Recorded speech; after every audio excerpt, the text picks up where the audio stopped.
Hey guys, thanks for tuning in for this video. I'm going to show you how I made these berry bead fringe earrings. They're really fun. They have a cool layering going on, and they're so cool to wear. I think you're going to love them. This is the first version of what I feel is going to be many versions. I feel like I need to make more colors, get a few more of those berry colors in. I might actually try other beads as well. I'll show in the video a future idea that I've got that is upcoming, but I feel like these are going to be kind of a versatile pattern that we can recycle, like with different beads lots of times. But let me hold this up close really quick so you can see them hanging. And then, of course, you're going to get a very nice view of them on the bead mat as well. I'll do an up close of all the materials here in just a second. But to summarize, it's basically 1.8 millimeter cube beads. And then I put a bunch of little bells and whistles in there. So the berry beads, there's some faceted 15-0, and I did a cool little closure at the top. Let me show you that really quick. You'll see this on the mat much better, but a little finding that is actually meant for 8-0 seed bead. We were using them in February's palette to like finish the ends of a bracelet. Ends up being really cool for fringe. Like a lot of these findings I'm finding are very versatile for different types of applications. So let's dive into the project.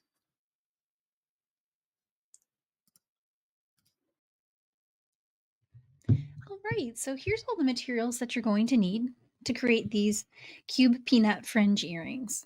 And currently in my shop, I have everything that's shown on the mat, starting with the main featured seed bead, which is a 1.8 millimeter cube mix called Golden Greens. And these are sold in 10-gram bags in my shop. The peanut beads are light caramel, beautiful color. And then I used these as spacers for the fringe to make them flowy. And it's kind of a cool little size 15, little cut beads. So that's really fun. I'm going to work with 1G beading thread in cream, also in my shop in 50-yard spools. And then these are sold in my store in two formats. I've got the bags just like this, but I also have leftover findings bags that sell them just by the pair with a couple of jump rings and an additional lobster claw that was a leftover from our February promotion where we were doing a bracelet version. So if you're looking for just a pair, you can get them in that format in my shop as well. I'm going to use a size 10 beading needle. Those are also in my shop. They are the Beading brand size 10s. You could also use a size 12 as well. So let's go ahead and dive in. I'm going to just get the beads ready here. And for now, just to get started, we're only going to need the cubes. So let's just get those out for the moment. I'm just going to put those here at the top. And for thread, go ahead and cut a pretty generous amount of thread, 90 inches or so. I'm going to do a wingspan plus an arm. That's usually how I measure it. And that's going to be enough for us to do the entire thing. So the fringe and then a little extra for weaving in, attaching the binding at the top, all of that. Let's get our needle threaded. And what I typically do when I'm going to work a fringe design is I will leave a really long tail. So we cut a lot of thread, about 90 inches. I'm going to leave 50 or so behind, 50 inches behind. That's probably almost enough to do all the fringe. And then what we have left from working the top can become the additional extra little strands at the end. So I don't really weave in until I get close to being done with it. And I know that I'm going to have enough thread. My goal being to not have to add any. All right, so we're going to start out by working this in 2-drop peyote. And so what you can see here is that it is actually worked with sets of cubes in sets of 2. So there's actually, if you treat them as one bead, there's only 1, 2, 3, 4, 5, 6 beads per row. But we're going to string 12 to start. So 1, 2, 3, 4, 5, 6, 7, 8, 9, 10, 11, 12. You see how the edge works there? That represents rows 1 and 2. And then we'll proceed on like that from that with adding 2 beads at a time. So there's my 6, 7, 8, 9, 10, 11.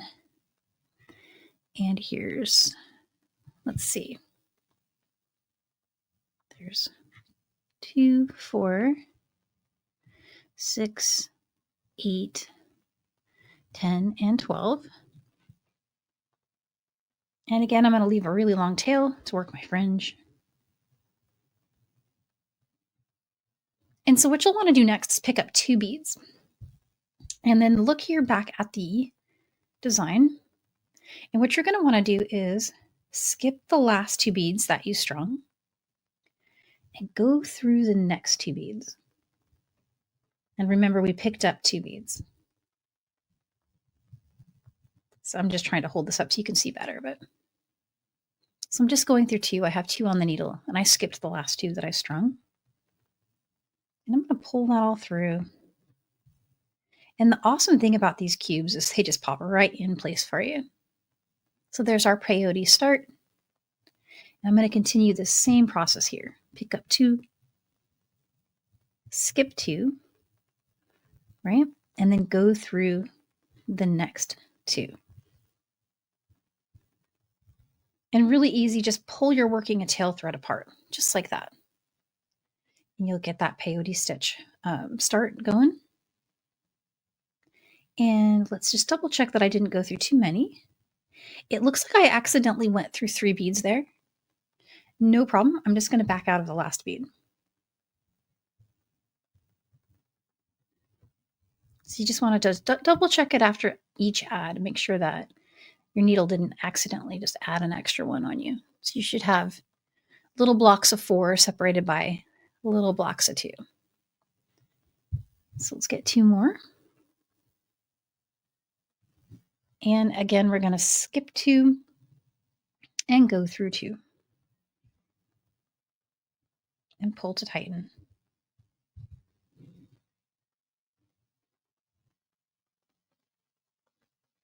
So there's rows 1, 2, and 3 complete. So let's do row 4. You want to pick up 2, and you're going to skip the last 2, so that's these 2 here, and go through the 2 you added in the last addition. And so you'll get that. And we're going to pick up 2 more.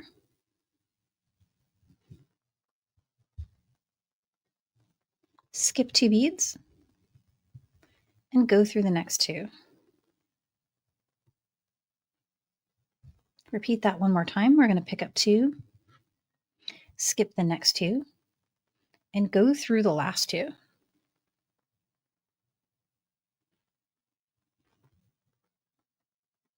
So there's 4 rows complete. And we're going to go ahead and carry out to the end of the pattern. So you want to keep stitching until you'll have basically more rows at the top than on the bottom. Let me show you what I mean by that. So we finished these first 2. You're going to keep going until you have a total of 1, 2, 3, 4, 5, 6, 7, 8, 9, 10. So your top row will be 10 beads across. And then here at the bottom, you'll have 1, 2, 3, 4, 5, 6, 7, 8, 9 beads. And they'll be offset, and that kind of almost looks a little bit like brick stitch. And in fact, you could do this with brick stitch if that's your preference. I just feel like peyote is faster. But basically what you're going for, 10 on the top and 9 at the base. And there'll be a little pattern for you to follow in the description to this video. So let's do one more row together, and then we'll skip ahead to that. There's the next set of beads. You're just picking them up 2 at a time.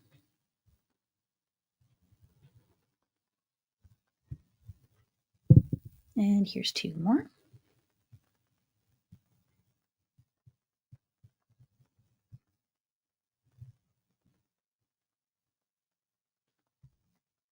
And so you'll see we're just going to carry on until there's 10 up here and 9 down here.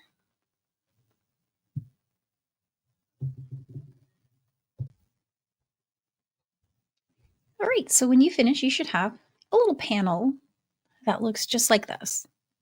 And once again, you're going to have 9 here along the bottom, just counting the holes in the beads, if that's the best way to think about it, and then 10 along the top. And you'll have your tail thread exiting from the bottom here where we left it. And then this is my remaining working thread on this side. And now what I'm going to do with this thread here is I'm going to weave up to the top. And we'll put that little finding on the top. So let's bring the needle up through the adjacent column. And let's continue to head to the top of the piece. Work through those beads in, sets of 2, just kind of treating them like one bead. And as you get up to the top, what you're going for is we're going to go through the center beads here. So if you think about the center 4, so cover up the edge 3 there and the center 4, the finding is going to sit kind of like brick stitch above those 2. So one side will be above these 2 and the other side will be above those 2. So what you'll want to do is exit from the 4th column in from the right. So you've got 1, 2, 3, and 4. So just weave around until you can get that thread coming out of the 4th one, just like that. And then get your finding, and you'll go through one side of the finding. So just like that. Bring that through. And from here, go down through the 5th column, which is this one right here.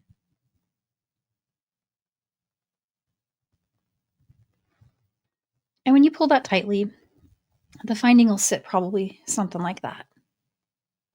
Let's lock down the other side. Go ahead and bring your needle up through the next column. Just move into the left like that.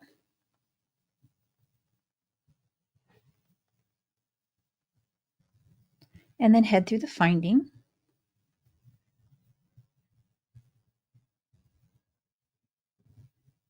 A little bit of a tight fit, so just go slow. There we go. You just want to head through the finding like that. And then you're going to go down through the next, which is essentially the 4th column in from the left hand side. So just going to go down through that one.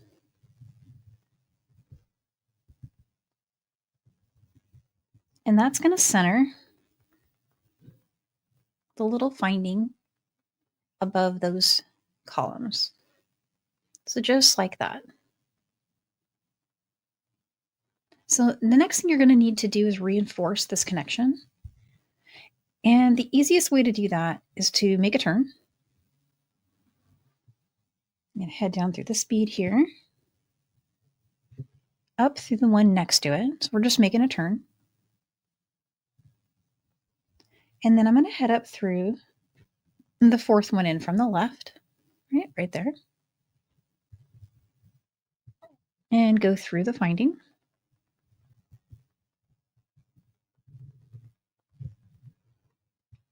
And then head down through the column right after that, which is going to be your 5th in from the left. Repeat that again. Come up through what is now essentially the 6th from the left. So you're just traveling now toward the right. So we're up through that column there. I'm going to go through the finding.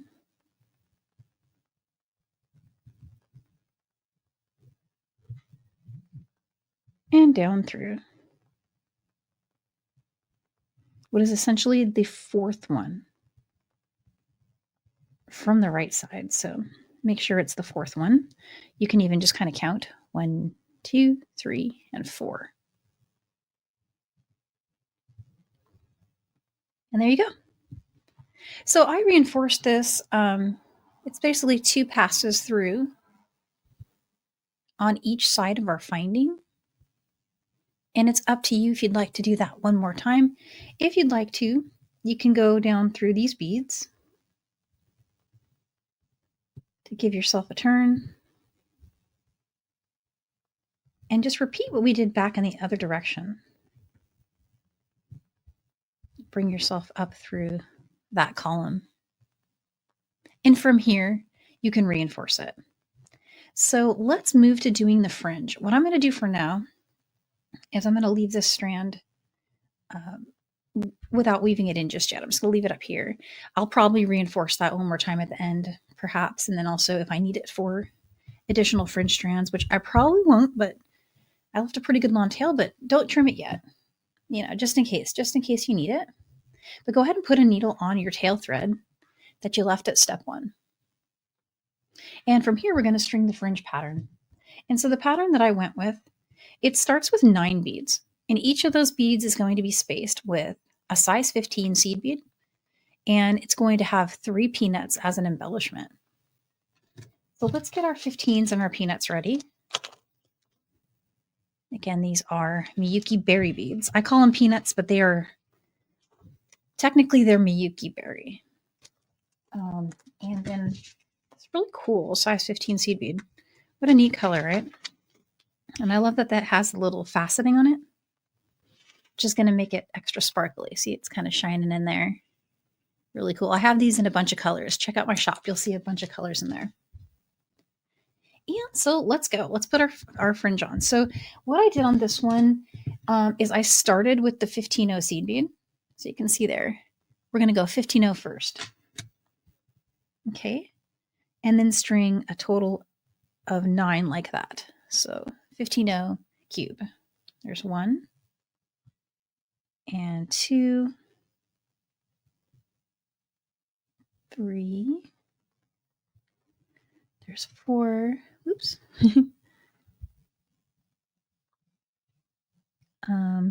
5, 6, 7, 8, 9, and an additional 15. And after that 15, you want to string 3 of the berry beads, the peanut beads, and then 1 more size 15. Slide that down, and you'll have that.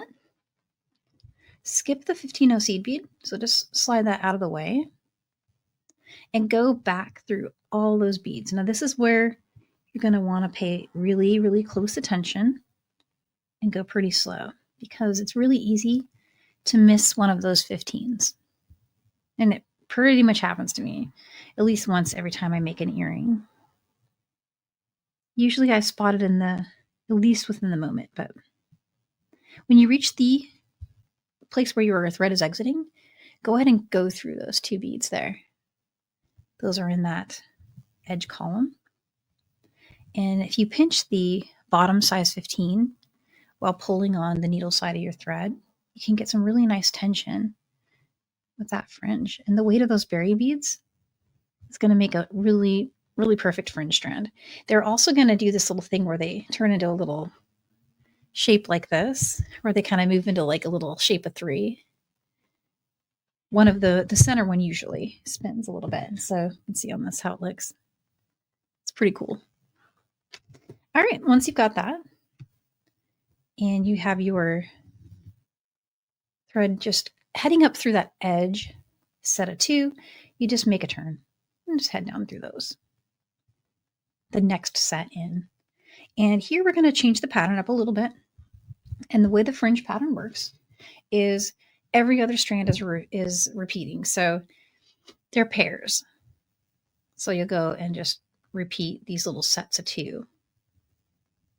And then you'll end with another set of the 9 with the peanuts. And when I'm saying sets of 9, what I mean is 15 cube, 9 times.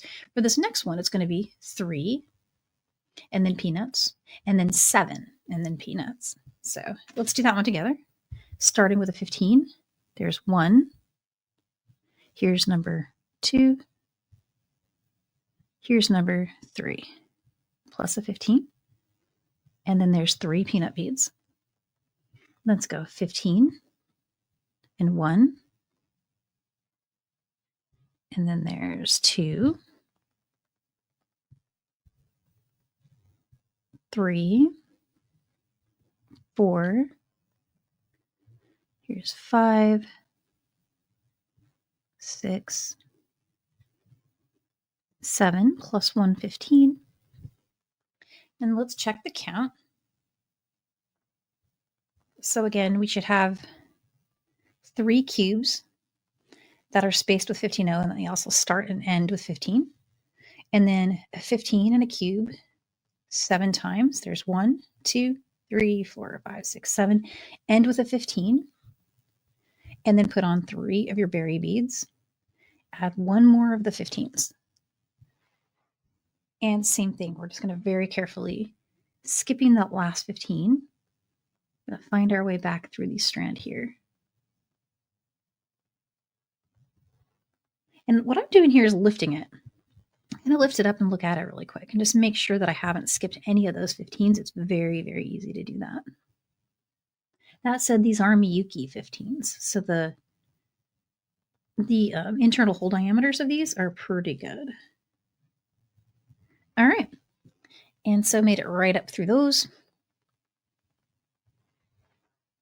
And just to get my fringe tension right, pinching that bottom bead. And you'll see them pop into place like that. So there's the pattern. That's how to do it. Make a turn. Head down through the next one. And you're going to repeat this strand, and then that strand, and then this one, then that one, until you reach the end. Just alternate.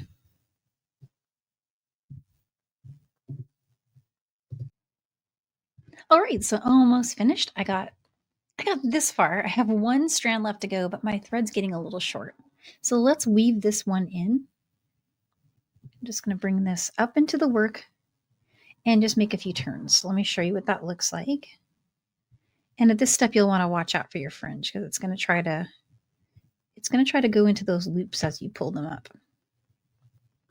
And then keep the fringe strand nice and flowy as you're doing this step. So here's a good spot to make a turn. And as with peyote stitch, you can have these little turns possible in lots of little places. So I'll go through a few of these. And just like that. Maybe we'll head up here. And go for 1 or 2 more.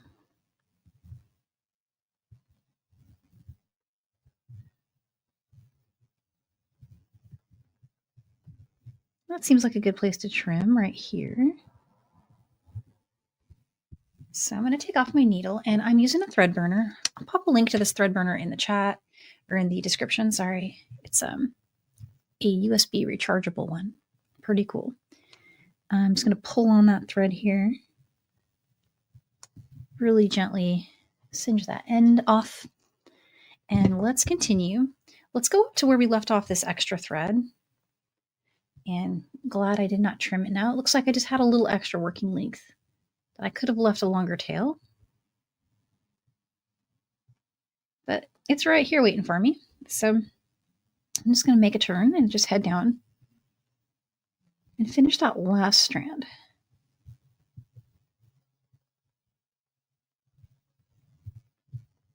Just keep bringing that thread down.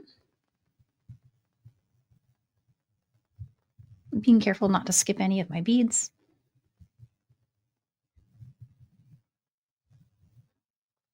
And there we go. All right, so I just have that one last fringe strand to string, which is the 9 cubes and the 3 berry beads, peanut beads. Well, let's do that. All right, so here it is. And I've got really good fringe tension here, so I'm just weaving in at this point. Just going to go through a few beads and trim my thread. And then we will pop the ear wire on there and have a finished design.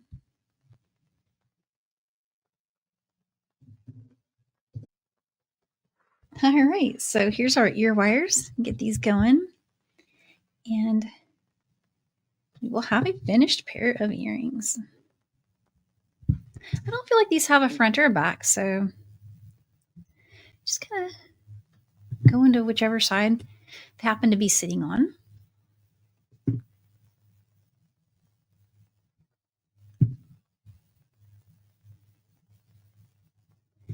And there we go.